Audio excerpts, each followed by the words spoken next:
Hello, Blue Jays. My name is Miss Mendez, and I'm going to be reading Chapter 6 of Stuart Little called Fair Breeze. One morning when the wind was from the west, Stork put on his sailor suit and his sailor hat, took his spyglasses down from the shelf, and set out for a walk full of the joy of life and fear of dogs. With a rolling gait, he sauntered along toward Fifth Avenue, keeping a sharp lookout. Whenever he spied a dog through his glass, Stork would hurry to the nearest doorman, climb his trouser leg, and hide in the tails of his uniform. And once, when no doorman was handy, he had to crawl into yesterday's paper and roll himself up in the second section till danger was past. At the corner of Fifth Avenue, there were several people waiting for the uptown bus, and Stork joined them. Nobody noticed him because he wasn't tall enough to be noticed. "I'm not tall enough to be noticed," thought Stork. "Yet I'm tall enough to want to go to 72nd Street. When the bus came into view, all the men waved their canes and briefcases at the driver, and Stork waved his spyglass. Then, knowing that the step of the bus would be too high for him, Stork seized hold of the cuff of a gentleman's pants and was swung aboard without any trouble or inconvenience whatever. Stork never paid any fare on buses because he wasn't big enough to carry an ordinary dime. The only time he ever attempted to carry a dime, he had rolled the coin along like a hoop while he raced along beside it. But it had gotten away from him on a hill and had been snatched up by an old woman with no teeth. After that experience, Stork contented himself with the tiny coins which his father made him out of tinfoil. They were handsome little things, although rather hard to see without putting on your spectacles.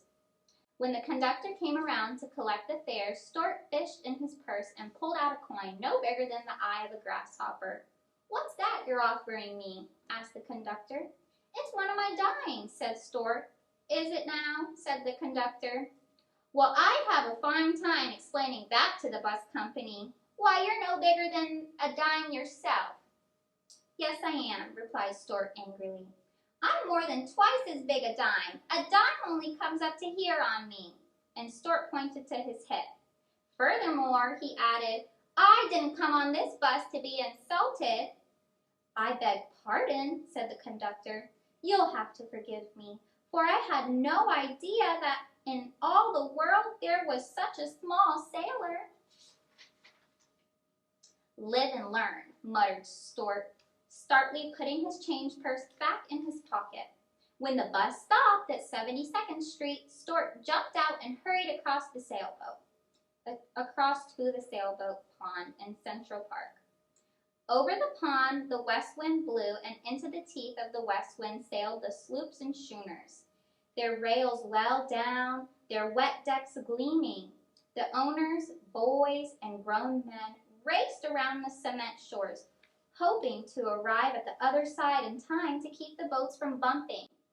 Some of the boat toys were not as small as you might think, for when you got close to them you found that the main mast was taller than a man's head, and they were beautifully made, with everything ship-shape and ready for sea. To Stork they seemed enormous, and he hoped he would be able to get aboard on one of them and sail away to the far corners of the pond. He was an adventurous little fellow and loved the feel of the breeze in his face and the cry of the gulls overhead and the heave of the great swell under him. As he sat cross-legged on the wall that surrounds the pond, gazing out at the ships through his spyglass, Stork noticed one boat that seemed to be finer and prouder than any other. Her name was WASP. She was a big black schooner flying the American flag.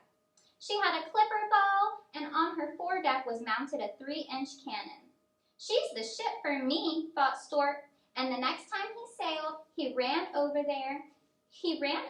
to where she was being turned around. "Excuse me, sir," said Stork to the man who was turning her, "but are you the owner of that schooner, Wasp?" "I am," replied the man, surprised to be addressed by a mouse in a sailor suit. "I'm looking for a berth in a good ship," continued Stork, "and I thought perhaps you might sign me on. I'm strong and I'm quick. Are you sober? Asked the owner of the Wasp. I do my work, said Stork crisply. The man looked sharply at him. He couldn't help admiring the trim appearance and bold manner of this diminutive seafaring character. Well, he said at length, pointing the prow of the Wasp out toward the center of the pond. I'll tell you what I'll do with you. You see that big racing sloop out there? I do, said Stork.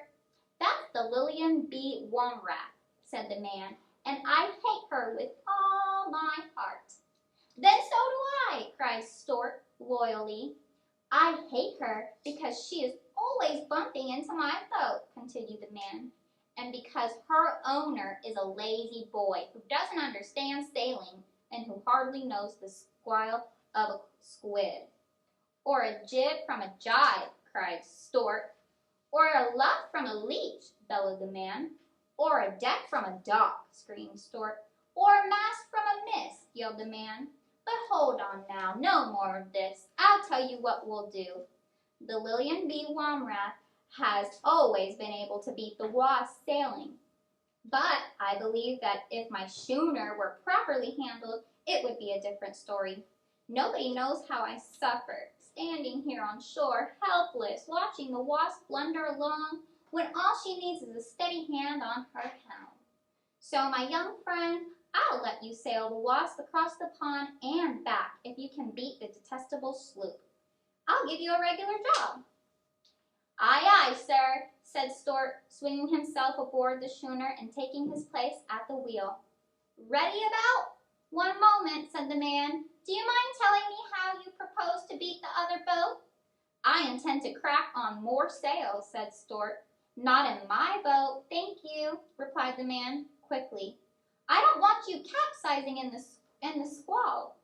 Well then, said Stork, I'll catch the slope broad on and rake her with the fire from my forward gun. Foul mean, said the man. I want this to be a boat race, not a naval engagement. Well then, said Stork cheerfully, I'll sail the Wasp straight and true, and let Lillian B. Womrat go yawning all over the pond. Bravo, cried the man, and good luck go with you, and good luck go with you. And so saying, he let go of the Wasp's prow. A puff of air bellied out of the schooner's headsail, and she paid off and filed away on the port tack, heeling gracefully over to the breeze while Stork twirled her wheel and braced himself against a deck cleat. By the by, yelled the man, you haven't told me your name. Name is Stuart Little, called Stork at the top of his lungs. I'm the second son of Frederick C. Little of this city. Bon voyage, Stork hollered his friend. Take care of yourself and bring the Wasp home safely. That I will, shouted Stork, and he was so proud and happy he let go of the wheel for a second and did a little dance on the sloping deck, never noticing how narrowly he escaped hitting a tramp steamer that was drifting in his path, with her engines disabled and her decks awash.